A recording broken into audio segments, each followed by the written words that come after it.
mission cancer. Alors le planning de cet après-midi, donc je vais faire une brève introduction et présenter qui est le PCN Santé et nos missions, mais je pense qu'un certain nombre d'entre vous cet après-midi connaissent bien maintenant nos missions. Ensuite, professeur Christine Chomienne donc, est vice-chaire du board des experts de la mission cancer, interviendra sur la mission et ses objectifs. Ensuite, je présenterai brièvement les appels à projets 2023 de la mission cancer et évoquerai aussi un certain nombre d'appels à projets du cluster santé où des projets sur la thématique cancer peuvent s'inscrire. Puis nous aurons un retour d'expérience du professeur Pierre Nahon, qui est au service des pathologies à l'hôpital Avicenne, donc à PHP. Et enfin, un jeu de questions-réponses dernière partie de session. Voilà. Donc le PCN, je vais aller très vite. Nous sommes donc 4 personnes coordonnées par Virginie Sivan, qui est également représentante au comité de programme du cluster santé. Puis mes collègues Vania Rosas Magalhães et Sophie Decamp, où nous intervenons. Alors, nous ne sommes pas 100% ministère, nous sommes toutes les trois à 40% pour le ministère et le reste du temps dans nos institutions respectives.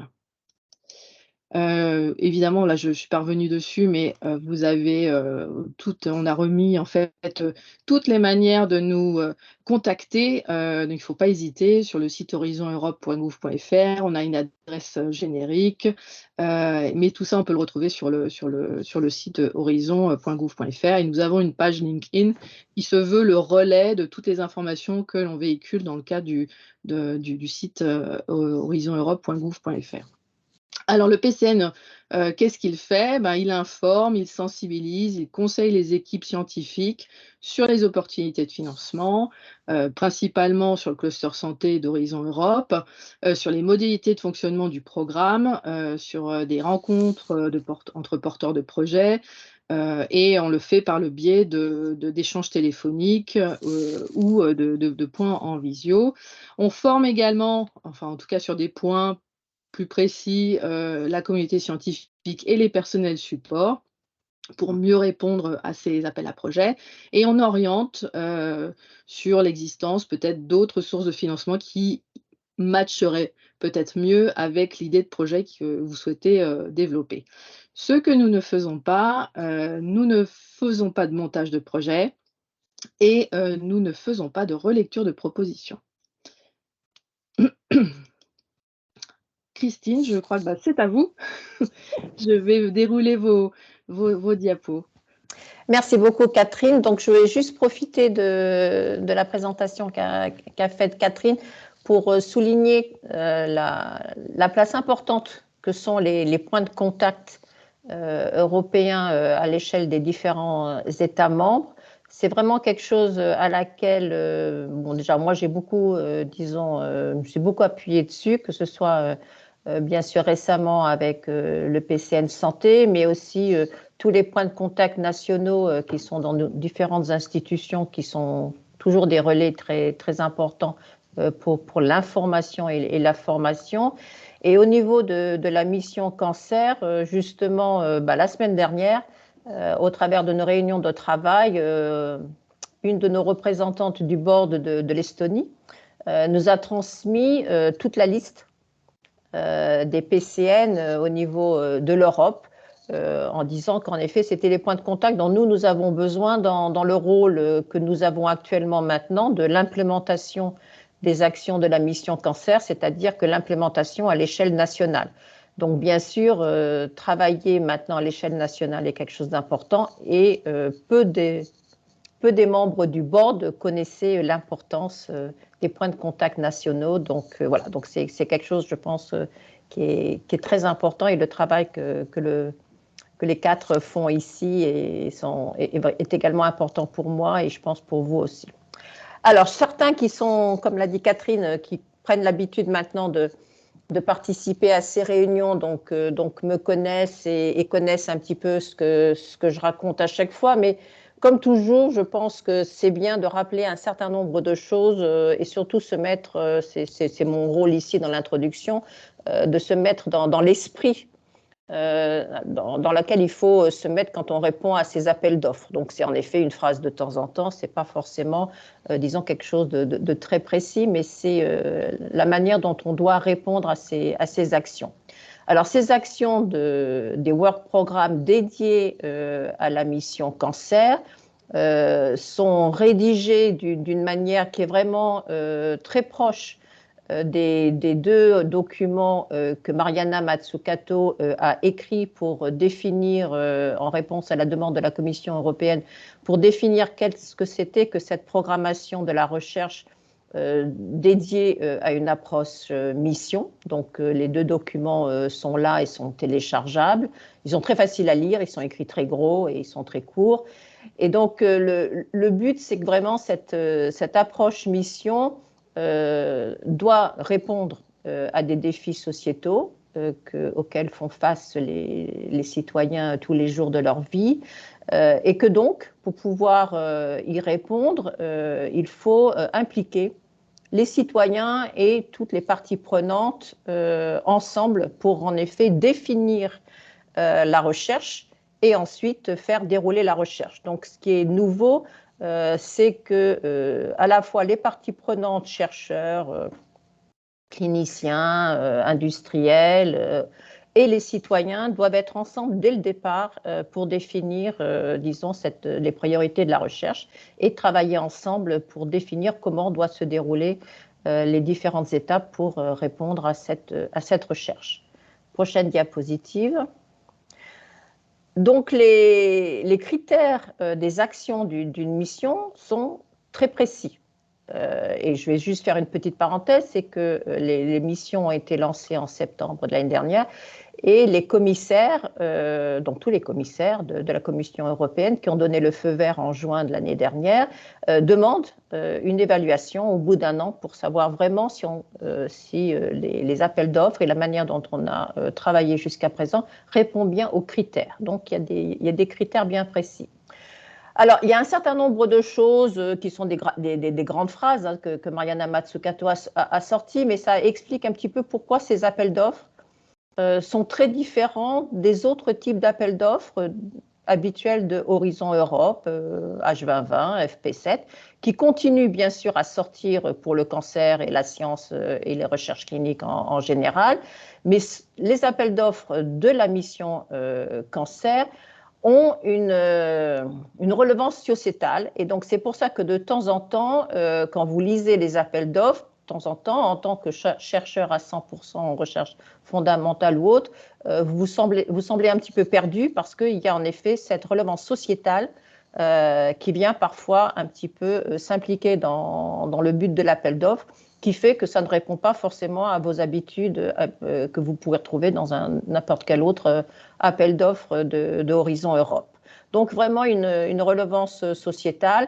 Ensuite, bon, elle doit être bien ciblée, mesurable et elle doit être définie dans le temps. Donc c'est quelque chose qui peut surprendre malheureusement. C'est souvent le cas dans les appels d'offres qui sortent actuellement de la mission cancer. En dehors du fait que les budgets sont là et qu'il faut que les appels d'offres sortent et donc vous avez peu de temps pour réagir. Donc c'est pour ça que c'est très très bien que généralement, comme vous le savez, le GT Santé connaît très en avance la réflexion sur ces appels d'offres avant qu'ils sortent et permet également de guider un petit peu vos réflexions en amont. Et donc, non seulement ils sortent très rapidement, mais la réponse du projet que vous déposez doit être également très rapide. C'est-à-dire qu'en gros, si je prends l'exemple de l'appel d'offres précédent sur les essais cliniques pragmatiques, il fallait que la réponse à cet essai clinique pragmatique soit disponible avant la fin de la Commission européenne actuelle de H2020, Horizon Europe, donc disons d'ici 2025 ou 2027. Donc il faut en effet que les résultats soient assez concrets, une fois de plus, il faut que le citoyen, le patient et les personnes qui sont impliquées dans cette mission puissent voir de manière assez rapide les aboutissants de l'appel d'offres rapidement. Bon, alors l'ambitieux, le réalistique, etc., bon, donc ça, vous pouvez comprendre. Et surtout, ce qui est aussi très important et nouveau dans l'approche mission, c'est que ça doit être basé sur une approche bottom-up. Donc ça, une fois de plus, c'est d'impliquer toutes les parties prenantes, y compris les citoyens ou les patients, dès le début. Et ensuite, ce qui est important, c'est que ça peut en effet aboutir à plusieurs solutions. Donc ça, c'est quelque chose qui est un petit peu nouveau, c'est de pouvoir en effet dire, ben voilà, on se lance dans ce projet-là et ça va apporter peut-être telle solution, mais on n'est pas obligé d'avoir qu'une seule solution. On peut essayer de répondre à plusieurs solutions au travers d'un même projet, c'est peut-être souhaité. Prochaine diapositive, voilà. Et donc c'est bien écrit, et donc je vous le répète, cette approche de co, donc il faut à la fois le co-design, le co-creating et le co-implementing et le co-assessing. Bon. Donc, ce n'est pas simplement, et je le répète souvent, impliquer les patients ou les citoyens dans le dernier work package pour qu'ils vérifient si ce qui a été fait est bien et qu'ils participent à la dissémination des résultats du projet. Il faut en effet qu'ils soient impliqués dès le départ, au moment de la définition du projet, au moment de sa rédaction et ensuite au moment du déroulement et de l'évaluation des actions. Alors bon, impliquer les différents secteurs, ça vous comprenez. Alors, 2 documents sont sortis. Ces documents sont bien sûr ce que je vous montre, c'est pour la mission cancer. Vous savez qu'il y a 5 missions et donc les 5 missions ont donné en même moment et sous le même format leur rapport, donc c'est le document en haut et en bleu qui a été déposé à la commissaire Maria Gabriel en septembre 2019. Et vous avez dans les couleurs officielles maintenant de la mission cancer, donc tous les différents types de bleu et de vert, c'est le document de l'implémentation des actions de la mission cancer qui a été rédigé, autant le rapport a été rédigé par les membres du board, le document de la mission de l'implémentation a été rédigé par les membres des directeurs généraux, donc de DGRTD, dans leur langue, que vous comprenez bien ou que vous ne comprenez pas, mais bon, vous êtes en effet malheureusement au courant. Et donc, ça fait partie, bien sûr, du document qui définit le type d'actions qui vont se dérouler jusqu'en 2025-2027, avec bien sûr donc les définitions de ce type d'actions. Ce qui est important, ce sont les dernières pages de ce document où sont définies les synergies. En gros, c'est avec qui on peut travailler en dehors de DGRTD et des domaines du cancer pour pouvoir en effet répondre à ce co-construction des différentes parties prenantes pour répondre à la question. Donc, il faut démontrer qu'on s'entoure de différents acteurs qui sont tellement passionnés par cette question qu'ils y donnent non seulement leur corps et leur âme, mais qu'on vous comprenez bien leur sou. Bon, donc ça, ce chapitre synergie est important. Et puis, bon, il y a les autres différentes actions, type, bien sûr, la communication et la formation qui est également importante à lire. Donc, important de s'approprier ce document. Alors, la maison, que vous voyez là, donc, que nous avons donc produite pendant la réflexion du premier board de la mission cancer, qui est visiblement donc la maison qui reste et qui se retrouve maintenant dans tous les documents. Donc, vous voyez nos piliers qui sont la prévention, rapidement, optimiser le diagnostic et le traitement et augmenter et soutenir la qualité de vie non seulement des patients, des aidants, mais aussi les survivants avec un cancer. Et on rajoute, et j'y reviendrai pour l'action qui va ressortir tout à l'heure de 2023, également les citoyens qui sont à risque de cancer. Soit ceux qui font partie de la complexité du dépistage, mais surtout ceux qui font partie des familles à risque ou des maladies à risque de transformation en cancer et qui demandent bien sûr à avoir, disons, une attention particulière autour de leur qualité de vie. Ces 3 piliers reposent sur un socle que nous trouvons bien sûr indispensable, qui est la compréhension. On dit qu'on ne peut pas résoudre ce qu'on ne comprend pas. Bon. Et bien sûr, comme vous voyez, c'est un socle parce que bien sûr, comprendre mieux les cancers, comprendre mieux pourquoi les citoyens ne se font pas, disons, dépister, comprendre mieux pourquoi il y a des échecs thérapeutiques, comprendre mieux ce que veulent les patients pour leur qualité de vie. Donc la compréhension se trouve pas simplement dans la compréhension biologique, mais aussi dans la totalité de ce que nous voyons autour de la prise en charge d'un citoyen, d'un patient, d'un aidant ou d'un survivant avec un cancer.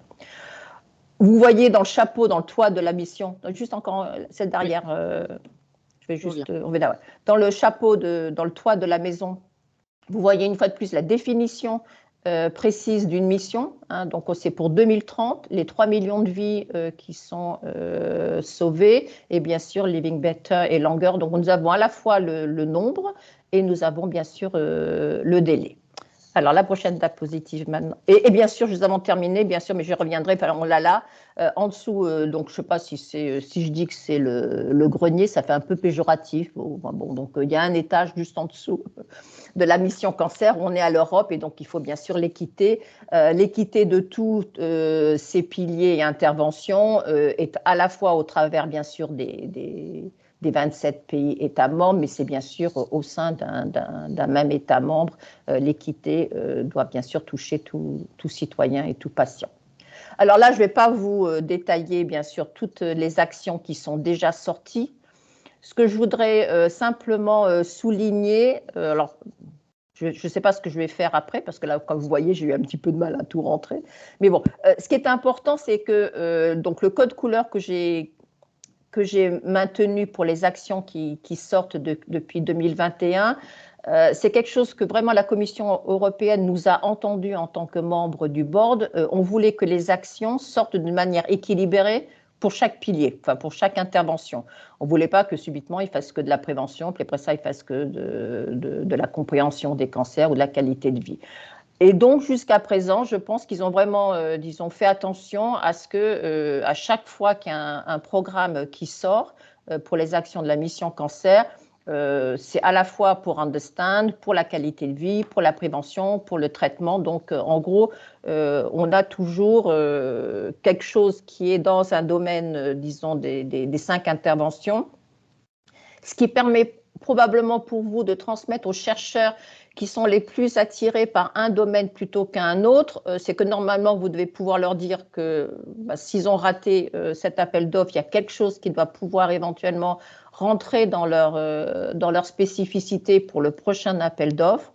Et à quelque chose près, je veux dire, bon, très très souvent, même si les appels d'offres sont très précis, avec une recherche et un consortium qui existe déjà, on doit pouvoir, je pense, orienter sa recherche ponctuelle pour répondre à un appel d'offres qui sort à un moment donné. Ce qui est dans le petit carré à gauche, donc j'y reviendrai tout à l'heure, mais ce que j'ai mis en orange, et peut-être Catherine y reviendra, c'est alors moi, je n'avais rien compris, mais bon, ça, pour ceux qui me connaissent, ça ne va pas vous étonner. En orange, il y a écrit un truc portfolio, je ne sais plus quoi du reste, approach, voilà. Et donc, le portfolio approach, en gros, je résume, c'est que suivant les appels d'offres, si tous les critères d'excellence que vous connaissez pour pouvoir passer la barre du financement d'un appel à projet sont obtenus et que il y a un projet qui est pour les cancers pédiatriques ou les jeunes adolescents, ce projet peut passer. C'est-à-dire qu'en gros, alors j'en sais rien, mais admettons qu'ils en prennent 5 ou 6.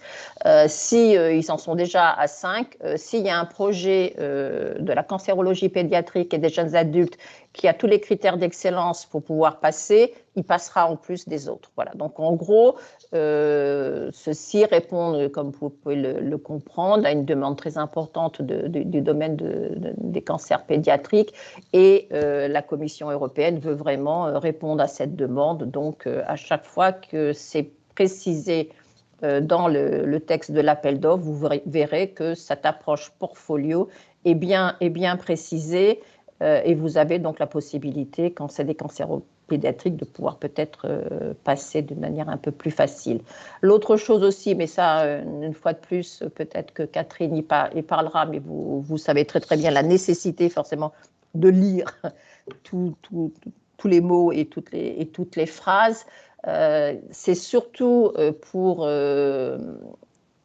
disons, le added value, de temps en temps j'ai un peu de mal à faire la traduction simultanée rapidement, fait que il faut, pour les actions de la mission cancer, contrairement à ceux de Horizon Europe, il faut vraiment qu'ils s'adressent au cancer entre guillemets, de mauvais pronostics pour lequel une survie est pauvre. Et donc là, il y a une définition bien précise de la Commission européenne pour quel type de cancer, bien sûr, cela est précisé. Voilà, donc il faut vraiment trouver de temps en temps les niches. Il ne faut pas oublier que les actions de la mission les appels d'offres de la mission sont des appels d'offres différents des autres appels d'offres de Horizon Europe. Et donc c'est là où vous devez, en le lisant, trouver ce qui en fait la différence. Il faut vraiment arriver à démontrer que, bien sûr, vous vous attachez à des problèmes qui, jusqu'à présent, n'ont jamais été résolus, pour les cancers de mauvais pronostics, pour les cancers rares, pour les cancers pour lesquels il n'y a pas eu, disons, de compréhension importante, mais également pour, disons, le gendre, peut-être pour des problèmes, disons, qui s'adressent plus aux femmes, plus aux personnes âgées, plus aux enfants. Voilà. Donc, il faut quand même trouver en quoi cet appel d'offres pour vous est différent d'un appel d'offres normal. Donc ça, je pense que ça vous permettra de pouvoir y répondre un peu mieux dans l'esprit d'une action de la mission.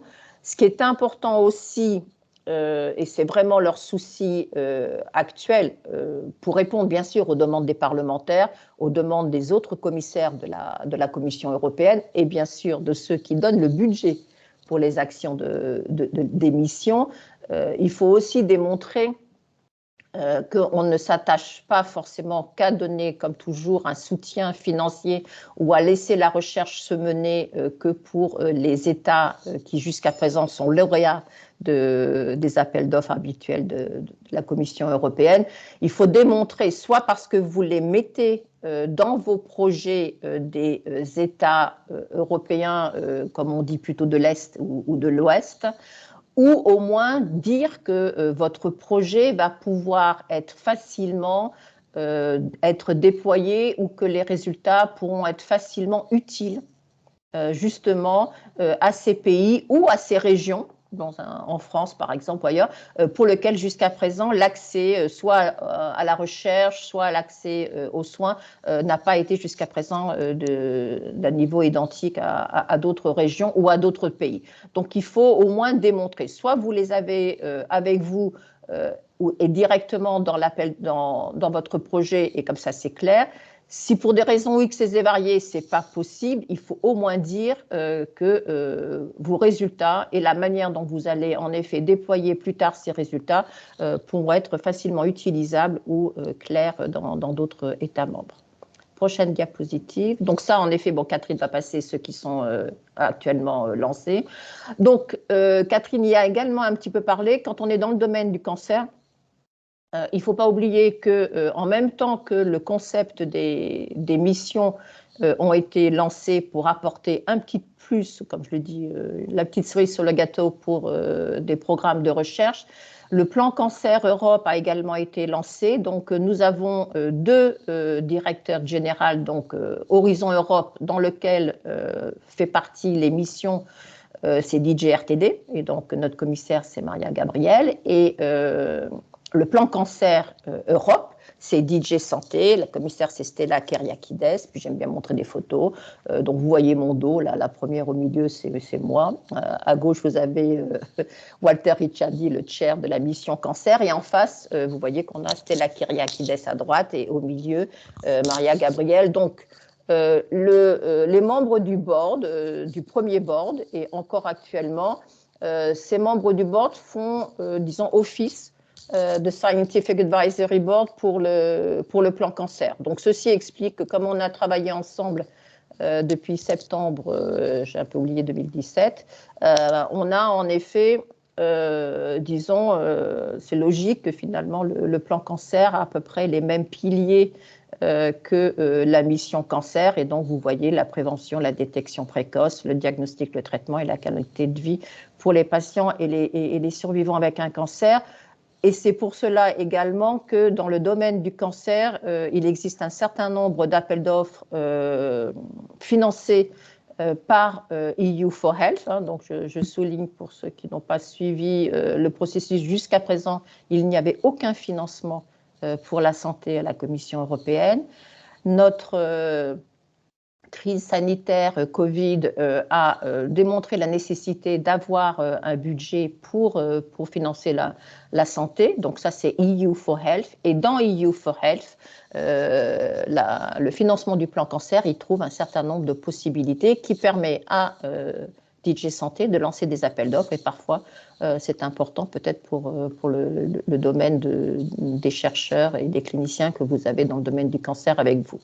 Et je pense que c'est la dernière diapositive encore après. Voilà. Et je terminerai une fois de plus en soulignant la nécessité non seulement de lire les appels d'offres, mais ça c'est Catherine qui vous le dira.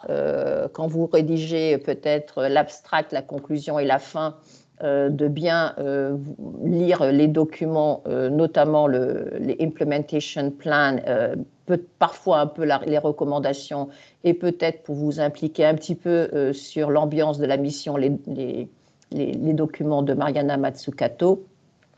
Et donc le petit carré en bas, il n'est pas de moi, il est de DJ RTD, qui souligne ce que doit apporter une action de la mission, l'innovation, prendre des risques, l'engagement citoyen, le commitment à l'échelle nationale, l'implication de tous, et bien sûr un accès équitable aux réponses pour tout le monde. Voilà, donc ce sont un certain nombre de mots-clés, et puis au fur et à mesure des questions et des présentations, donc j'essaierai de pouvoir apporter des informations complémentaires. Mais en dehors de ça, si vous avez besoin d'une information en plus de celle que peut vous apporter votre point de contact, je suis bien sûr disponible. Merci Catherine.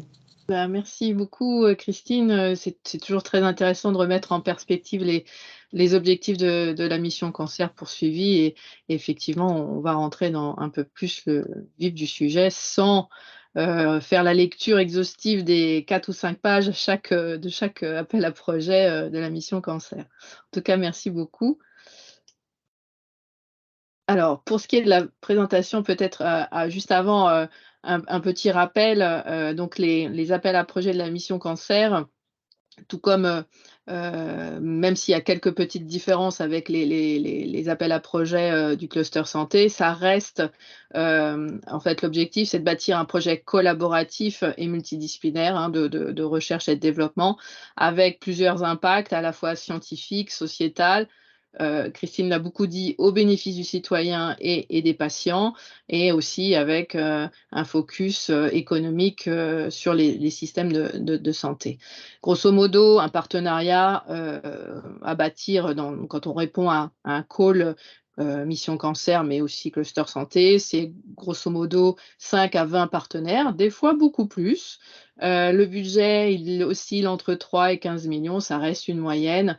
Vous verrez, on a indiqué les volumes financiers à peu près attendus par la Commission européenne. Et pour ce qui est de la durée d'un projet européen porté par un consortium, c'est entre 4 et 5 ans. Alors les projets, ils se veulent bien sûr ambitieux, d'où la durée. C'est vrai que précédemment, peut-être qu'on a vu sur Horizon 2020 des projets plus à 3 ans. Là, sur Horizon Europe, moi, je ne vois pas du tout cette mention. Et effectivement, on est plus sur 4, 5 et beaucoup 5. Ça donne une visibilité scientifique internationale incontestable, et puis des publications de haut niveau qui sortent. Hein. Là, on vous a cité, hein, c'est par exemple 2 fois plus, sont 2 fois plus citées quand elles sont dans le cadre d'un consortium européen. Et enfin, participer à un réseau européen, c'est un accès à de nouveaux partenaires, de nouvelles infrastructures, des échanges de connaissances, une accélération du développement d'un produit ou d'un service, par exemple. Et enfin, c'est un peu un cercle vertueux, si je puis dire, puisque, en participant à un projet, donc je viens de le dire, on crée un réseau et puis un réseau, on se connaît de mieux en mieux et c'est d'autant plus, une facilité, une opportunité vers d'autres projets européens à déposer dans de futurs appels à projets. Alors les types d'actions, on retrouve ça enfin on retrouve ces 3 types d'actions, je vais les citer rapidement, sur le cluster santé, mais aussi sur la mission. Il y en a 3 types, vous les connaissez sans doute.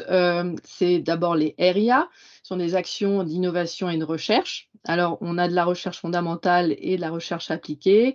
C'est du développement, d'intégration de technologies. On a aussi, des essais cliniques qui peuvent être menés, de la validation d'un prototype à plus ou moins petite échelle, dans un laboratoire ou dans un environnement simulé. Le taux de financement européen, il est de 100%. Ensuite, vous avez les actions d'innovation. Alors là, on est un petit peu plus proche du marché. Le but, en tout cas l'objectif poursuivi dans le cadre de ces IA, ça peut être du prototypage. On retrouve également des essais, de la démonstration ou de la mise en place de pilotes, de la validation de cette fois-ci d'un produit à plus grande échelle, les premières commercialisations comme je le disais et ces projets peuvent inclure donc des activités limitées de recherche et de développement. Le taux de financement, il reste pour les entités publiques à 100% et pour les entités, privées for profit, 70, mais si une association, une fondation qui est considérée comme une entité privée, mais elle est non-profit, elle sera financée à 100%. Et enfin, troisième et dernier type d'action, les CSA, les actions de support et de coordination.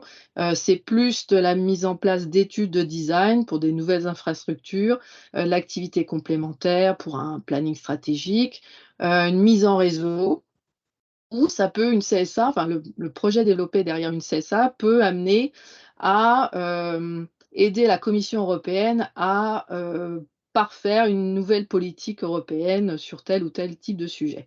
Là, les CSA, là aussi, le taux de financement est à 100%. Les règles de participation, là aussi, je pense que vous devez, commencer à bien les connaître.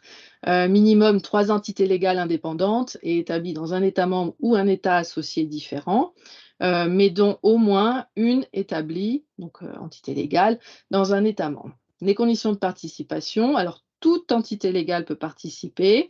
Ça peut être un organisme de recherche, une université, une PME, des associations, je les ai citées, ça peut être des villes également. Ça peut être aussi, des hôpitaux, des établissements de santé et pour ce qui est des pays éligibles au financement, donc bien sûr les 27 États membres, également les États associés à Horizon Europe. Alors il y a une liste, hein, je crois qu'ils sont, actuellement de 13 ou 14, pays et pour certains pays, alors il y a certains pays tiers qui peuvent être également éligibles. C'est les pays à revenus, faibles ou intermédiaires ou des pays qui sont spécifiquement, cités dans l'appel à projets que vous visez. Alors, aussi un rappel, la structure d'un appel à projet, encore une fois, que ce soit, cluster santé ou mission cancer. Vous avez, et Christine le précisait tout à l'heure, c'est très précis, tous les mots sont importants dans la rédaction d'un appel à projet. Il faut y faire attention. Alors c'est vrai qu'il faut aussi pouvoir les décoder, c'est pas toujours, évident, mais dans tout appel à projet, vous avez la description d'impact attendu, c'est, l'objectif à long terme, que souhaite, enfin, ce vers quoi la Commission européenne veut aller.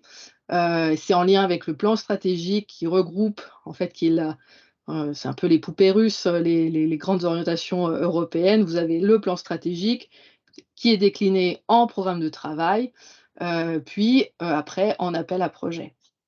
Donc ça, c'est important, et dans chaque, appel à projet, donc ou topic, vous avez des résultats attendus qui sont, eux, plus des objectifs à court, moyen terme et tout de suite dans la liste qui vous est donnée dans l'appel à projet en tant que tel, vous devez répondre soit à la totalité des expected outcomes, soit à une partie. Et donc, si vous ne répondez pas à tout alors que c'est demandé, c'est d'autant de points en moins pour, je veux dire, la notation, en tout cas, le fait de passer la barre et de devenir lauréat de l'appel à projet en tant que tel. Bien sûr, il décrit le cadre, donc le périmètre d'action de l'appel à projet. Et ensuite, là, c'est pas forcément précisé, mais après le scope, vous avez aussi toute une série d'activités qui sont proposées à suivre. Alors, soit pareil, il faut développer l'intégralité des activités qui sont listées, soit un certain nombre. Et bon, voilà. Donc, en fait, à chaque fois, on est assez guidé. Et ça peut être un peu déroutant, encore une fois, parce que c'est assez large dans la rédaction, mais tout petit mot simple compte, si je pouvais résumer ainsi. Alors, pour rentrer un peu dans le vif du sujet, donc cette année, en 2023, 4 appels à projets pour la mission cancer, donc je vais y revenir. Ils sont donc tous pour le 12 avril 2023. Vous voyez qu'il y a 3 appels à projets dits RIA et vous sont listés. Et dans les diapos qui vont suivre, vous aurez à nouveau ces éléments d'information. Donc, vous avez à peu près le volume budgétaire par projet et grosso modo, maximum, le nombre de projets susceptibles d'être financés par la Commission européenne. Et alors là, je fais un peu écho à ce que disait Christine tout à l'heure sur le portfolio, sur l'engagement citoyen, sur l'implication des utilisateurs finaux. Donc c'est un peu la nouveauté 2023, si je puis dire, hein. Christine, vous m'arrêtez si c'est pas le cas. Le seuil de notation, alors que précédemment les appels à projets étaient il fallait passer la barre de 10, là il faut avoir 12, mais c'est aussi pareil pour le cluster santé cette année et pour 2024 également. Ensuite, l'importance d'impliquer d'autres disciplines, enfin d'être multidisciplinaire, ça reste une constante. Euh, et là aussi, je crois que Christine, vous l'avez évoqué, l'importance aussi, alors j'ai plus en tête les 4 précisément, mais la Commission européenne, sur certains calls, demande à ce que si le projet passe, il y ait des activités de networking entre projets européens avec des thématiques similaires. Donc, en fait, il faut prévoir, sans savoir exactement quel type précis d'activités de networking seront faites, il faut prévoir dans son budget un volume financier dédié à ces activités-là. Donc ça, c'est assez important. Et après, si vous êtes lauréat, la Commission européenne mettra en lien les projets concernés par cette mention bien précise. Et puis, évidemment, l'engagement citoyen qui reste un focus fort, et bien sûr sur la mission cancer, avec l'engagement de la société civile, des patients, l'organisation des organismes de soins, des communautés, pardon, qui reste important. Ensuite, donc les topics, les calls de la mission devront inclure donc l'engagement des utilisateurs finaux. Vous sont listés ici un certain nombre de modèles et de services. Si vous avez des questions, on pourra revenir ultérieurement. Moi-même, je n'ai pas été dans le détail, mais en tout cas, apparemment, c'est d'une importance certaine d'avoir ces end-users, en tout cas l'engagement de ces end-users dans le cadre de votre réponse à un des 4 calls 2023. Alors le premier appel à projet, donc dans le petit rectangle bleu, donc les informations qui étaient évoquées dans la liste. Donc là, c'est étudier l'interaction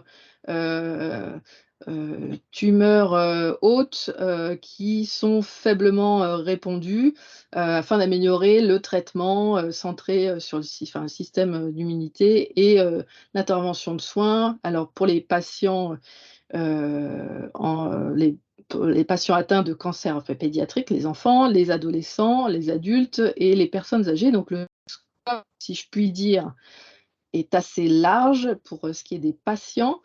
Et parmi les aspects clés, il faut combiner la connaissance et les données de haute qualité sur les études biomédicales et cliniques, combinées avec aussi les datas en vie réelle, utilisant donc les outils avancés numériques et technologies. Donc là aussi, enfin, quelque part, là, il y a peut-être l'interaction avec aussi des PME qui développent ce type d'outils. Démontrer l'accès et utiliser des bases de données multiples. Là aussi, c'est important pour aller au-delà de la recherche en santé et domaine en santé, et basé sur les résultats obtenus, proposer de nouveaux traitements qui soient acceptables, ou des interventions de soins, ou encore une fois, enfin, des technologies en santé nouvelles, pour que ce soit mis en place dans les établissements de santé. Et j'ai juste remis, Christine l'évoquait tout à l'heure, les piliers de la maison, où se situe le call en question. Là, il est dans le socle, comprendre. C'est juste complètement informatique, enfin bon, informatif, pardon, mais bon, voilà, c'est pour vous dire qu'à chaque fois, il appartient à un des objectifs précis de la mission cancer, représenté par la fameuse maison. Le deuxième appel à projet, c'est sur la prévention des cancers, enfin améliorer la prévention des cancers, voilà, à travers un changement de comportement durable, donc développer, tester, évaluer les impacts effectifs de programmes de prévention du cancer. Voilà, avec encore une fois l'utilisation de solutions numériques. Ça, c'est quelque chose qu'on retrouve aussi dans le cas du cluster santé, mais voilà, c'est très présent aussi sur la mission cancer, pour différents types de populations, et bien sûr, et ça aussi, encore une fois, Christine l'a évoqué, des populations qu'il faut impliquer dès le début dans l'objectif poursuivi dans la réponse au call qui est cité ici. Les aspects clés, donc des analyses coûts-bénéfices basées sur des preuves, sur les programmes proposés, identifier les goulots d'étranglement spécifiques et donc trouver des solutions pour aller au-delà de ces barrières. Voilà, et identifier des acteurs les plus appropriés, développer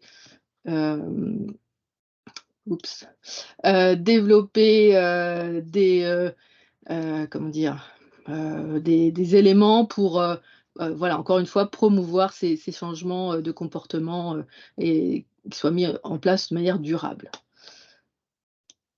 Le troisième appel à projet de la mission cancer, pardon, c'est la mise en place d'essais cliniques pragmatiques sur des diagnostics faiblement invasifs. Alors là aussi, Christine l'a cité, en 2022, il y avait déjà un appel à projet sur les essais cliniques pragmatiques, pas exactement sur la même finalité, mais voilà, c'était déjà le cas. Donc c'est à la fois designer et conduire des essais cliniques randomisés par des académiques. C'est précisément indiqué dans le call. Voilà, je ne rentre pas forcément plus dans le détail, mais vous sont cités exactement où en Europe, mais vous voyez, les régions européennes, les États membres et les pays associés.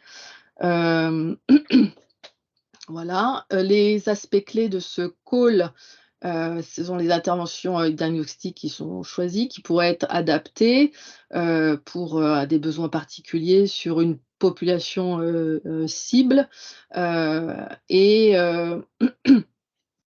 les spécificités liées aux soins, la prestation de soins, que ce soit au niveau local, régional ou national.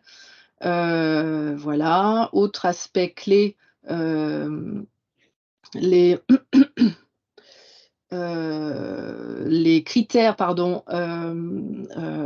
premiers, enfin en tout cas importants et secondaires d'un essai clinique pragmatique qui devrait être, qui a pour but en tout cas de faire en sorte qu'il y ait une survie des patients.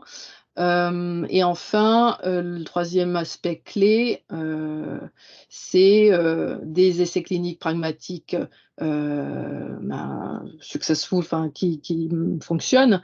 Et là aussi, encore une fois, je fais que l'écho ou je me répète, Christine a évoqué cette question-là sur la mise en place d'essais pragmatiques. Il y a une volonté importante de la Commission européenne qu'ils soient réalisés dans les 5 ans après le démarrage du projet. Donc, ce qui nécessite d'avoir un plan de charge, si je puis dire, en tout cas bien précis pour que, par exemple, il y ait le moins de retard pris pour la mise en place de l'essai et que les résultats soient bien connus d'ici la fin du projet en question. Et enfin, 4e appel à projet, donc établir les meilleures pratiques et mettre en place des outils pour améliorer la qualité des patients atteints de cancer pédiatrique, la qualité de vie aussi des survivants et de leurs familles dans les régions européennes. Je trouve intéressant la manière dont ils expliquent in European regions. C'est intéressant de se focus sur les régions plutôt que in Europe. Je ne sais pas exactement ce que ça veut dire. Donc le but, c'est inscrit dans le titre, c'est la mise en place de pratiques et encore une fois, vous le voyez à plusieurs reprises, la mise en place d'outils pour améliorer la qualité de vie. Je ne reviens pas dessus. Et l'idée aussi, c'est que les pratiques qui seraient développées ici puissent être déployées dans d'autres régions, dans au moins 3 États membres ou pays associés. Voilà. Donc les aspects clés, c'est répondre aux obstacles et facteurs ou situations qui empêchent la mise en œuvre de bonnes pratiques, pas qui empêchent, qui mettent en place de bonnes pratiques. Et encore une fois, l'utilisation en vie réelle. Aussi, une attention doit être faite pour les déterminants sociaux et de santé. Vous le voyez, incluant les aspects de sexe, d'âge, de variables pertinents comme le statut, comment dire, la situation socio-économique ou l'éducation.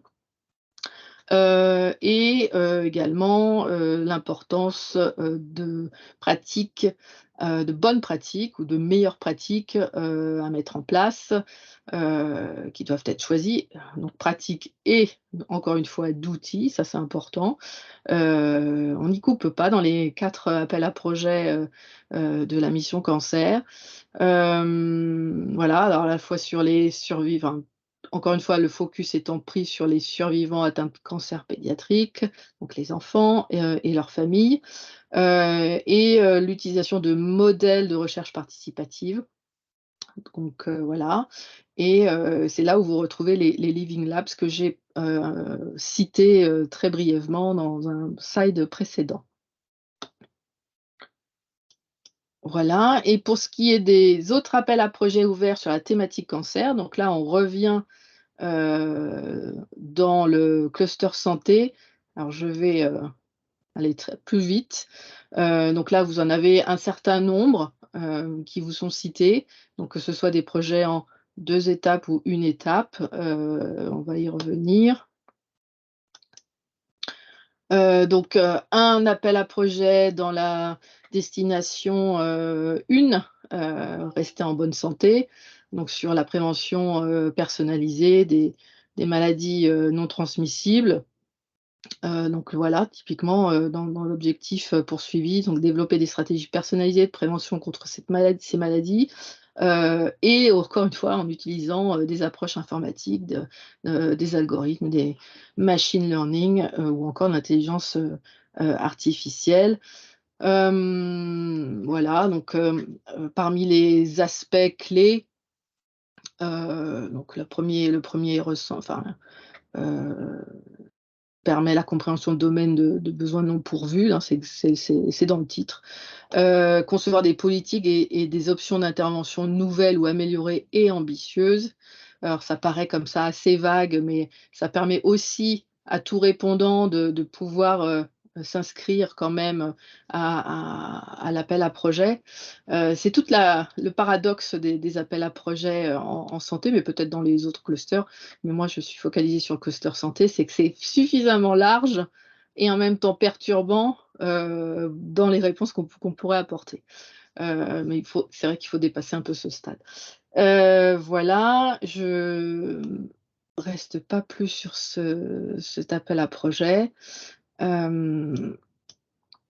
Autre possibilité pour vous de répondre avec ces enjeux liés au cancer. Donc, un appel à projet sur la destination 2, sur le lien environnement-santé.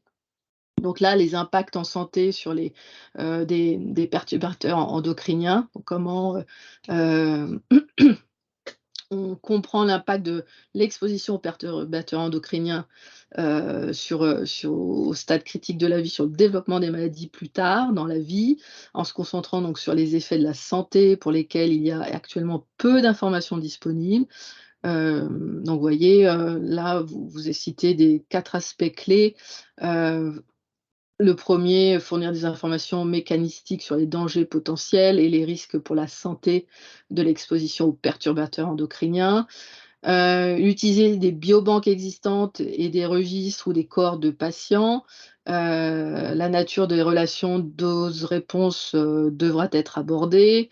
Et enfin, identifier des biomarqueurs biologiques et d'imagerie pour prédire les effets de la santé, sur la santé des perturbateurs endocriniens. Évidemment, ici, encore une fois, on vous a résumé quand même assez à l'extrême. Je vous invite, bien sûr, si vous êtes intéressé, à aller voir plus précisément dans le call en tant que tel. Autre sujet, toujours dans la destination environnement et santé. Là, cette fois-ci, un appel à projet en 2 étapes. Alors, je n'ai pas reprécisé, mais vous savez peut-être, vous avez peut-être en tête les timings. Les projets en 2 étapes. La première étape est au 19 septembre 2023, et si vous passez cette première étape, la deuxième étape est au 11 avril 2024. C'est vrai que pour ceux qui sont en une seule étape, que ce soit la mission cancer ou le cluster santé, à un jour près, on est un petit peu avant la mi-avril. Je crois que c'est 12 et 13 avril. Pour celui-ci, donc, c'est le rôle de la pollution environnementale dans les maladies non transmissibles. Donc, tous les aspects sont abordés: air, bruit, lumière, et pollution de produits chimiques. Voilà, donc sur les aspects clés, donc un focus sur au moins un des 3 axes suivants, donc je viens de les nommer. Prendre en compte les dernières technologies moléculaires, cellulaires et informatiques, pour élucider les voies biologiques de l'exposition. Les propositions doivent s'appuyer sur des données provenant de sources telles que des bases de données liées à la pollution, les registres de maladies, les études épidémiologiques, et les biobanques, les données de biosurveillance environnementale et humaine, et les nouvelles données générées, et tout ça pourrait envisager la science citoyenne et d'autres approches innovantes.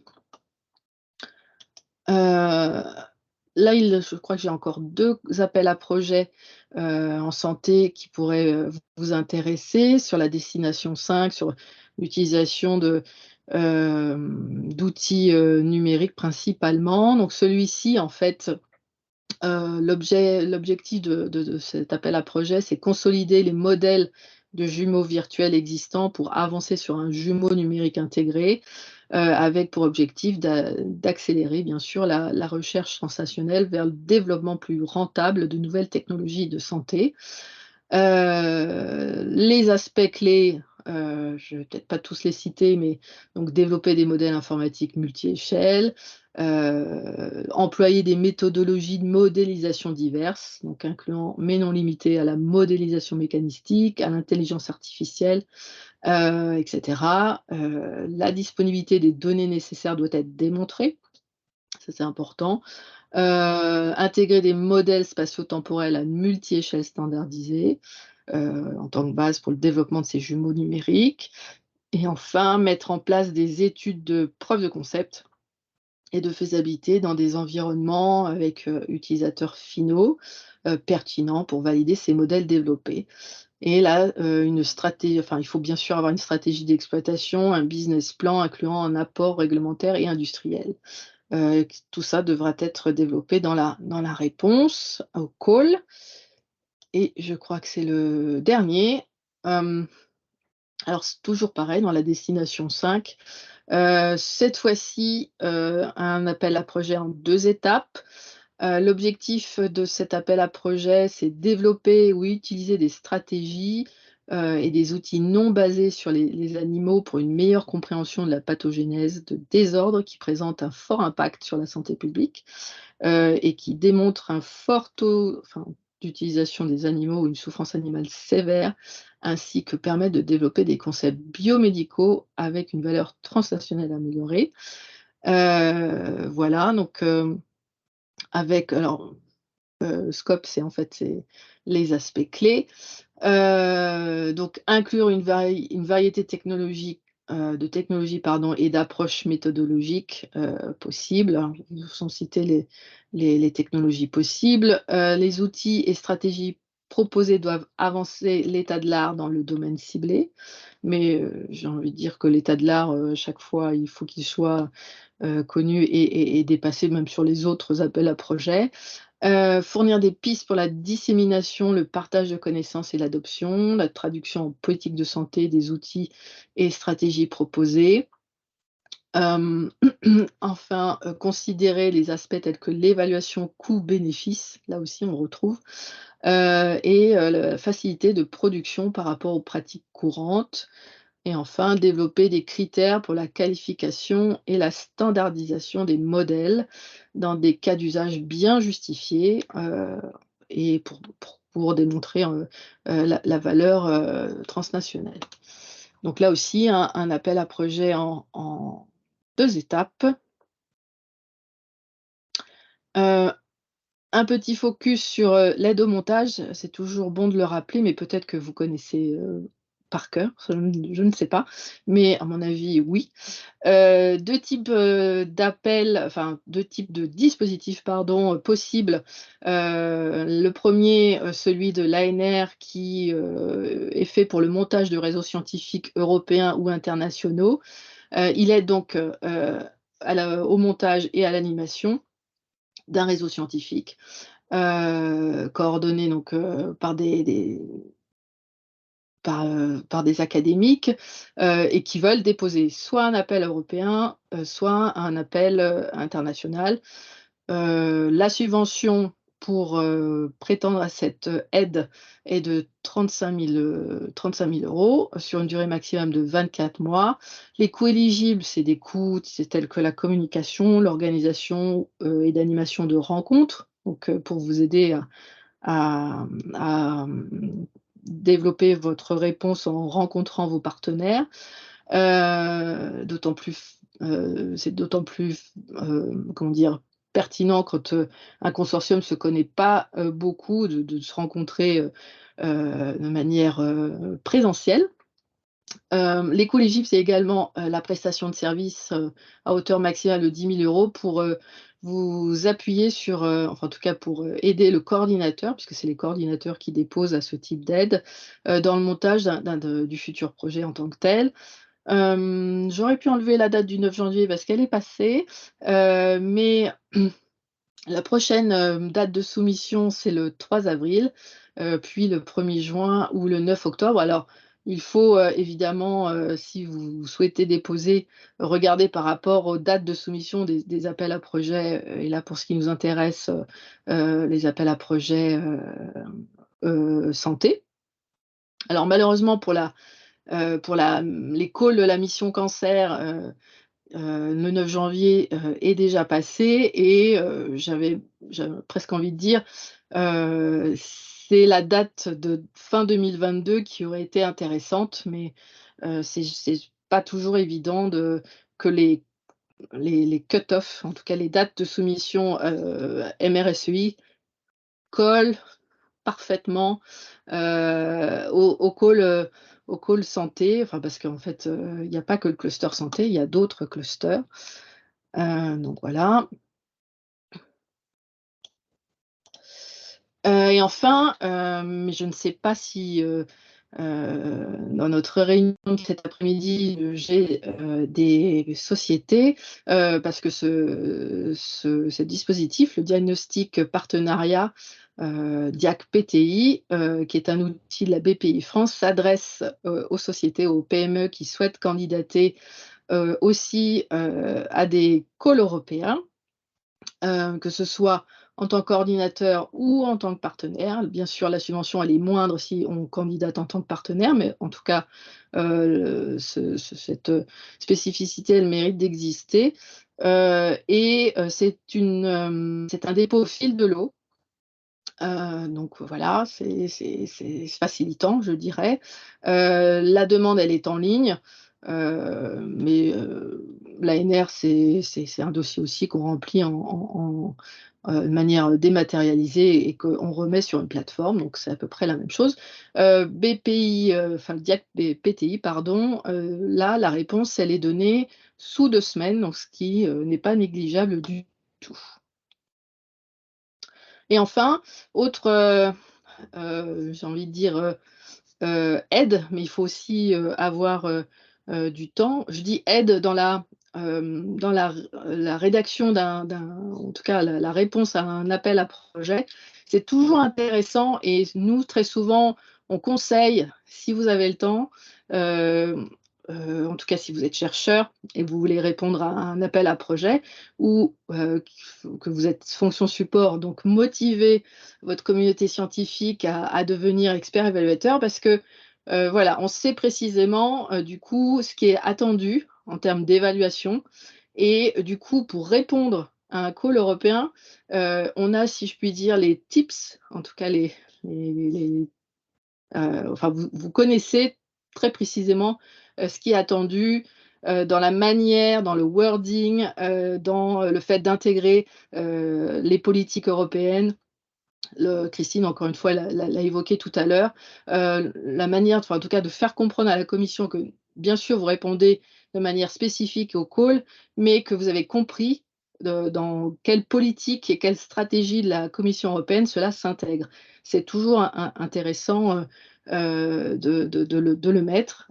Ça montre que vous avez parfaitement compris ce vers quoi la Commission européenne veut aller. Donc là, vous avez rappelé, je ne rentre pas plus dans le détail, mais vous avez le lien pour aller voir plus précisément la manière de candidater pour être expert évaluateur de la Commission européenne. Voilà, j'en ai fini pour ma part. Je ne sais pas si Monsieur Naon, vous êtes parmi nous, j'espère. Oui, oui, je suis là. Très Vous bien. m'entendez? Oui, oui, parfaitement. Donc, après avoir fait, en tout cas, une présentation des appels à projets de 2023 de la mission cancer, on trouvait intéressant d'avoir un retour d'expérience parce que c'est toujours extrêmement parlant pour la communauté scientifique, voilà, de voir comment vous avez candidaté et répondu. Et là, en l'occurrence, c'était un call 2021 de la mission cancer. Donc, Monsieur Naon, je vous laisse la parole. Merci beaucoup. Donc, je vous demande de... c'est à Bah, vous que je je vais les demande. passer. Je vais passer C'est à vous de faire ou c'est moi qui fais? Je peux le faire. J'ai votre D'accord, diapo. très bien. Bonjour à tous. Donc, merci pour cette réunion. Donc, je vais vous montrer en quelques diapos seulement, hein, sans rentrer dans les détails. C'est pas ça qui est important. Ce qui est important, c'est effectivement de partager un peu le ressenti que j'ai eu en participant à ce projet. Donc, moi, je m'appelle Pierre Naon, je suis hépatologue à Avicenne, à la PHP. Et donc, c'est un projet européen qu'on a développé l'an dernier dans le cadre de ce call. Donc, vous voyez, qui est en gros qui s'intéressait aux interactions entre le gène et l'environnement et dans la progression des cancers. Et alors, pourquoi on s'est intéressé à ce call? C'est parce qu'on venait de publier une étude pangénomique avec donc un certain nombre de collaborateurs français et belges, et qu'on s'est dit que pour aller plus loin, ce serait bien de se mettre dans ce type de call. Et pourquoi on l'a fait aussi, c'est parce que moi en particulier, je manage depuis une quinzaine d'années des cohortes de malades qui sont suivis prospectivement avec des biobanques qui sont dépistés pour le cancer du foie.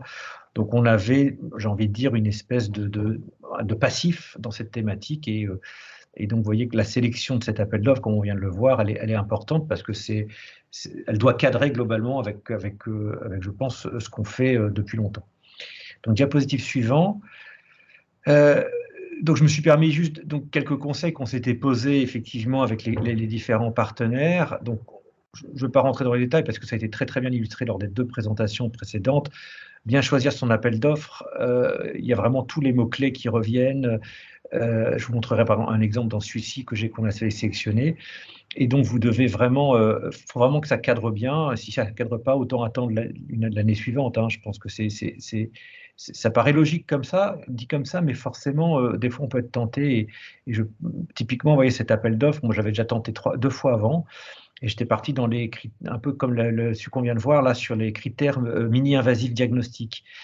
Or, vous voyez, donc la génétique pour la stratification du risque et le mini-invasif diagnostic, c'est pas tout à fait pareil. Et donc, vous voyez que finalement, en attendant quelques années, ce que j'avais fait quelques années auparavant est beaucoup mieux passé cette fois-ci. Les topics et les missions au niveau européen, on vient de le voir, donc maintenant on est parfaitement bien orienté là-dessus. Et en gros, c'est tout ça, ça vous aide à construire un projet qui a une forme d'homogénéité scientifique. Je crois que le grand risque après, c'est de passer pour un projet un peu patchwork avec des choses qui n'ont pas forcément des liens entre elles. Et je pense que ça, c'est très très important et ça va avec le point d'après qui est de bien choisir ses partenaires. Le retour d'expérience que j'ai sur ces types d'appels d'offres, soit appels d'offres européens ou les RHU, si vous en avez fait, c'est pendant quelques semaines, on est complètement débordé de travail, de mails, de réunions, etc. Et il faut vraiment être avec des partenaires qui soient réactifs. Si vous avez des gens qui traînent un petit peu des pieds, qui vous font comprendre qu'ils ont plein d'autres choses en même temps, je crois qu'il ne faut pas hésiter à leur dire que bon, vous ferez ça la prochaine fois, parce que sinon ça peut être vraiment un boulet. Des gens qui ne répondent pas aux mails, des gens, vous leur demandez d'écrire des trucs et puis vous pondent 3 lignes. En gros, des gens qui vont être intéressés si vous décrochez les millions d'euros, hein, et là où ils deviennent motivés. Mais s'ils ne le sont pas, je pense que ça m'est arrivé dans des demandes précédentes où effectivement, il fallait relancer les gens 5 fois. C'est pas très amusant, donc il faut vraiment bien choisir ses partenaires. Et donc, c'est ça qui vous permet aussi d'avoir une espèce on va dire, de motivation globale, et c'est comme ça que l'homogénéité scientifique se crée. Alors, toujours être avoir présent à l'idée, nous on est des académiques, on est des scientifiques, et l'excellence scientifique, ça représente qu'une petite partie de l'évaluation. N'oubliez pas tout ce qui est impact réglementaire, administratif, éthique, la faisabilité, la réalité des partenariats, des impacts, des retombées économiques, etc. Ça, c'est fondamental, et je vous montrerai quelques exemples dans ce projet-là. Et comme je vous le disais, donc c'est beaucoup de travail, peu de chances de l'avoir, mais de toute manière, ça reste de toute manière du travail déjà fait que vous pouvez resservir. Moi, encore une fois, cette année, donc, on a eu à la fois sur un projet à peu près similaire, un financement RHU et un financement européen, mais ça fait depuis 2017-2018 que j'ai présenté plusieurs fois ou participé à des demandes qui n'ont jamais été acceptées, mais donc au bout d'un moment, ça peut passer. Donc, il ne faut pas être déçu, il faut surtout se dire que le travail qui est fait, il reste pour plein d'autres appels. Le nombre de fois que j'ai repris les premières versions pour en faire une deuxième, une troisième, une quatrième, etc., c'est quelque chose, c'est pas du temps perdu, je vous l'assure. Et puis vraiment, si vous êtes avec des partenaires avec qui vous entendez bien, des gens sympas, etc., c'est plutôt plutôt quelque chose de très stimulant et qui sort un petit peu, on va dire, des autres appels d'offres plus classiques. Donc, diapositive suivante. Donc, je vous ai juste mis des schémas du projet. Je ne vais pas rentrer trop dans les détails.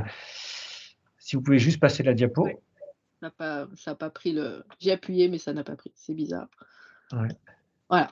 Ouais, c'est bon. Alors, la première chose que vous voyez, c'est que c'est des belles diapos. Pourquoi c'est des belles diapos? Parce que ce n'est pas moi qui les ai faites, ou les partenaires, c'est que c'est fait par une boîte d'accompagnement. Donc, vous parlez à l'instant, Madame Tostin, de l'accompagnement. Très souvent, l'accompagnement se fait avec des boîtes privées. Là, pareil, c'est on va dire des forfaits comme ça, aux alentours de 30 000 €. Là, c'était ce qu'on avait payé avec les partenaires pour une boîte qui s'appelle Finovatis, que je vous recommande. Ils sont vraiment très, très bien.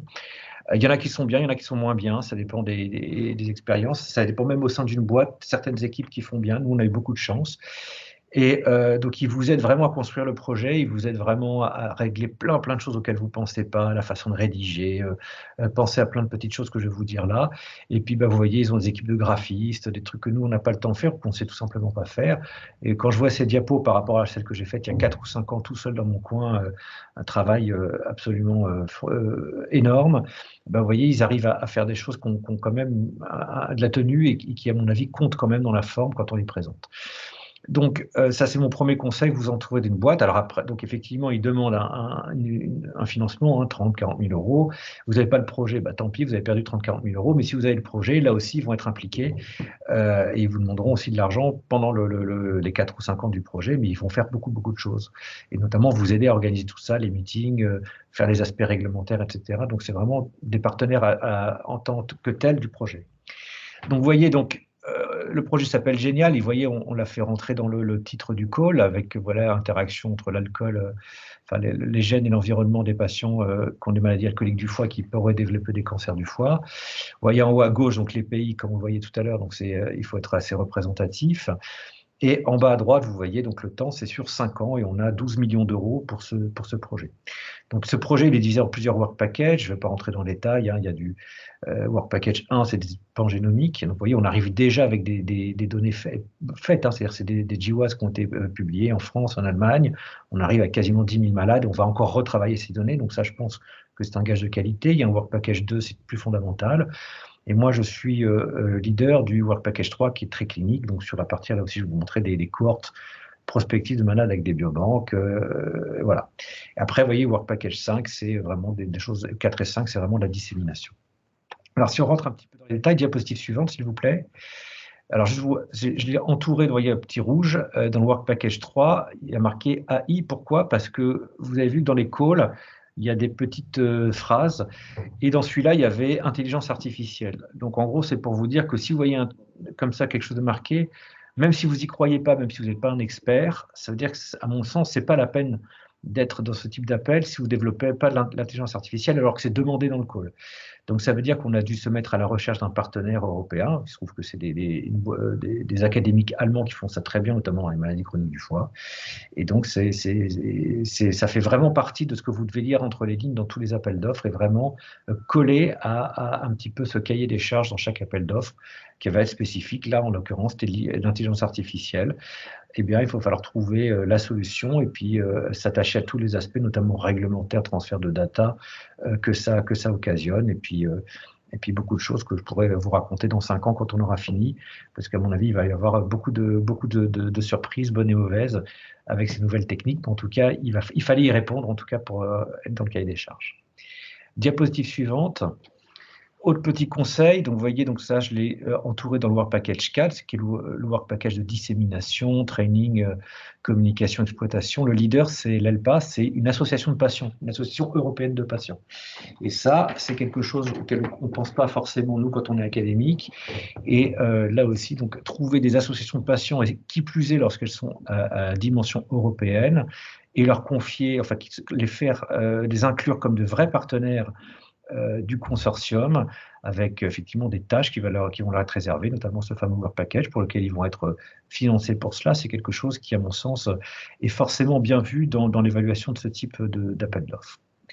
Diapositive suivante. Alors, le Work Package 5, vous voyez, c'est celui, en gros, qui est le plus ingrat. C'est celui, pour nous, qui va être tout ce qui est propriété intellectuelle, data management, les flux de données, tout ce qui est côté éthique, protection des données personnelles, etc. Donc ça, n'oubliez pas, c'est quelque chose qui est fondamental dans ce genre de projet. Et a fortiori, si comme ce type de projet, vous êtes dans des grandes cohortes de patients avec des données cliniques, génétiques, des consentements, des choses comme ça. Donc vous devez réserver, en tout cas dans l'appel d'offres, vous verrez que finalement les aspects scientifiques sont extrêmement restreints. Hein. Vous racontez un petit peu des choses forcément très intelligentes parce qu'on est tous des gens qui avons un certain background, mais il faut rester sur les très très terre à terre, très réglementaires, et c'est ça qui fait à mon sens tout le sérieux du projet. Il faut vraiment des gens qui connaissent bien, et notamment, je le redis encore, l'équipe qui vous accompagne, comme nous c'était Finovatis. Ils sont censés vous dire attention, là il faut prévoir ci, prévoir ça, où est-ce que vous allez stocker vos données, est-ce que c'est un cloud ou pas, etc., etc., des choses auxquelles vous n'avez pas forcément pensé de votre côté. Diapositive suivante. Là, c'est pour vous dire que donc, ce Work Package 3 que je coordonne, donc moi je représente l'assistance publique des hôpitaux de Paris pour ça, donc quelque chose de très clinique et très en lien avec une institution de soins. Et ça, donc là aussi, j'ai envie de vous dire, dans ce type de projet, tout dépend de l'horizon d'où vous venez, c'est le cas de le dire, mais effectivement, être avec des cohortes de patients déjà constituées, c'est je pense, quelque chose d'extrêmement riche et important pour faire ce genre de projet. Diapositive suivante. Donc je passe donc à ce fameux Work Package 3, peu importe les détails, hein, donc vous voyez que finalement il n'y a que 3 pays, la France, la Belgique et l'Italie, qui vont fournir des patients. Ce sont des patients suivis. On a des données cliniques, des données génétiques, des données de questionnaires alimentaires, des données d'IRM, d'ANAPAT. Et puis parce que c'est très à la mode, on va secouer tout ça à la fin et se trouver une solution d'intelligence artificielle pour voir finalement qui est le plus à risque de développer un cancer du foie. Mais encore une fois, tout ça d'un point de vue scientifique, c'est pas très compliqué à rédiger, c'est tout ce qui va autour. Et je pense que les points forts dans ce type d'approche, donc diapositive suivante, c'est comme je venais de vous le dire à l'instant, c'est d'arriver, donc vous avez vu tout à l'heure, il y avait un Work Package 1, on arrive quasiment avec 10 000 malades issus de données pangénomiques. Et là, vous voyez, dans ce Work Package 3, c'est 4 000 malades qui ont des suivis prospectifs avec des biobanques séquentielles, de l'IRM. Et vous voyez que je précise bien que ce sont des cohortes qui sont déjà constituées, les événements sont déjà survenus, les biobanques sont déjà là, on a tous les aspects réglementaires et toutes ces cohortes sont déjà financées. Je ne pense pas que ce type de appel à projet soit réellement fait pour faire financer des cohortes ou même des essais. Alors, s'il y en a qui sont faits pour faire des essais, mais en tout cas, vous voyez, quand vous êtes quelque chose d'observationnel, je pense que c'est un peu casse-gueule d'arriver en disant, tiens, on voudrait suivre pendant 5 ans des malades en commençant l'an prochain si on a le call. Voilà, je pense qu'il vaut mieux arriver avec des cohortes qui sont déjà constituées, en tout cas si vous faites sur des projets de recherche clinique. Diapositive suivante. Donc ça, c'est ce que je vous disais tout à l'heure. Donc, on va développer une solution d'intelligence artificielle, mais comme dans tout ce type de projet, c'est un peu comme pour les RHU, il ne faut pas oublier les partenaires industriels. Derrière, ils veulent une solution technologique. Hein. Et par exemple, pour vous donner un exemple sur ce type d'appel d'offres, quand j'avais fait les premiers appels d'offres il y a 5 ou 6 ans, j'étais encore trop resté sur des choses académiques en disant c'est vrai, on va stratifier les malades, changer les modèles de dépistage, mais il n'y avait pas de solution, on va dire, commerciale. Et c'est ça qu'il veut, et donc vous voyez qu'on a un partenaire qui va se charger donc de développer des approches donc de solutions qui pourraient être donc à terme valorisées, valorisables. Après, c'est les accords de consortium qui décident qui récupère quoi et quel pourcentage, que ce soit les institutions, etc. Mais en tout cas, il vous faut des partenaires comme ça peut être des startups, des petites entreprises, les plus grosses. Donc ça, c'est quelque chose de fondamental à mettre. Et là aussi, dans le choix de votre boîte, faites très attention. Il y a des boîtes comme ça, ils veulent juste, eux, valider, je sais pas, un biomarqueur ou une nouvelle IRM, et puis ils ne vont pas du tout répondre à votre demande à vous et de vos différents partenaires académiques, qui est une solution globale, par exemple. Et puis, bien sûr, il y a tous les aspects après éthiques et réglementaires. Et effectivement, donc, quand on va verser toutes ces données qui ont été obtenues dans des institutions publiques, notamment dans des boîtes qui vont faire l'IA, etc., que vont devenir ces données. Donc, tout ça demande beaucoup de discussions. Diapositive suivante. Là, je terminerai là-dessus, c'est quand on vous demande les impacts de votre projet. Là aussi, il ne faut pas rester dans des choses vagues en disant on va améliorer le pronostic des malades, ça va être formidable, on va faire de la médecine personnalisée. Ils veulent des choses plus précises. Alors, il ne faut pas, je pense, mentir et raconter n'importe quoi, mais je pense qu'il faut arriver au moins en montrant qu'on a fait l'effort d'évaluer les impacts sociétaux et de santé publique. Donc, diapositive suivante, je vous montre par exemple donc, sur cette diapositive qu'on avait fait. Donc, d'abord, on avait fait donc, des évaluations médico-économiques avec des modèles de Markov. Vous voyez, on calcule des ratios de coût-efficacité incrémental. On montre bien qu'on reste à moins de 50 000 euros par année de vie gagnée si on faisait telle méthode de dépistage par rapport à une autre, ce qui est en dessous de willingness to pay qu'on a en Europe de 50 000 $ ou euros par année de vie gagnée. Et diapositive suivante, là aussi, il ne faut pas raconter trop de carabistouilles, comme on dit, mais voilà, on dit, ah ben voilà, nos algorithmes vont nous permettre de mieux sélectionner les malades à risque ou de faire plus de bons examens de dépistage. Donc, on va, voilà, on avait fait ce calcul, trouver 158 000 petits carcinomes hépatocellulaires qu'on va pouvoir traiter de manière curative, de plus tous les ans en Europe, en partant de la population exposée. Donc, vous voyez, on peut faire des approximations, des estimations, il faut essayer de rester dans des choses raisonnables, mais je pense qu'effectivement, là, c'est votre rôle en tant qu'académique, c'est effectivement d'être, on va dire, de vous poser un peu comme expert entre les différents partenaires en disant, voilà, ce qu'on voudrait et ce qu'on pense qu'on pourrait avoir avec ce type de solution. Et ça, je pense qu'effectivement, c'est mieux que de mettre des choses un peu trop vagues et non chiffrées. Diapositive suivante, ce sera la dernière. Donc, c'est juste les mots-clés que je vais essayer de vous faire passer. Donc, la boîte privée pour le développement de projet, vous l'avez compris, c'est un élément majeur. Les associations de patients, c'est quelque chose qu'on oublie, mais il faut se mettre en lien avec eux. Ils sont très demandeurs de tout cela. Je vous ai vraiment insisté sur l'aspect réglementaire, hein, et là, vous avez besoin d'aide. Tout dépend de l'institution dans laquelle vous venez. Moi, la PHP, donc il y a une section Europe. Si vous faites ça au monde de l'INSERM, il y a l'INSERM qui peut vous aider. Et puis la boîte privée vous aide beaucoup également. Si vous êtes sur des projets cliniques, tout ce qui est cohorte, des essais ou du matériel qui sont déjà financés, je crois que c'est vraiment un plus. Et ne pas oublier l'aspect stratégie développement commercial, que ce soit avec des startups, des petites entreprises ou des plus grosses, qui doivent montrer qu'effectivement, à terme, il y aura une solution valorisable. Et n'hésitez pas à faire des retombées chiffrées sans rentrer trop dans des choses trop complexes non plus ou trop folles. Mais c'est quelque chose, je pense, d'important dans les impacts. Voilà, mais j'ai fini ma présentation. Merci beaucoup, Monsieur Nahon. C'était très très clair et c'est vrai que ça illustrait bien les propos qu'on a pu tenir avant. Avant de laisser la place aux questions, juste peut-être une synthèse. Donc, le lien, normalement, je crois que j'ai mis les liens du programme de travail 2023-2024 santé et mission cancer. On l'a évoqué en introduction, la Commission européenne fait des infodays sur les missions à partir de demain et après-demain, et donc il y en aura une sur le cancer, évidemment. Autre point d'information, un infoday, là plus spécifiquement sur le cluster santé, le 19 janvier, qui sera exclusivement en ligne, et un événement de réseautage, lui aussi en ligne, le 20 janvier, mais je crois que là, pour le coup, les inscriptions sur le networking event sont closes ou à 2 doigts de l'être, si je puis dire. Et petit rappel ou information, nous avons organisé toute une série de webinaires sur les appels à projets des 6 destinations du programme de travail 2023-2024 santé. La fin était aujourd'hui aussi. Je crois que parallèlement à notre session, il y en avait une sur la destination 6 de mémoire. On les mettra évidemment accessibles en replay sur le site horizoneurope.gouv.fr.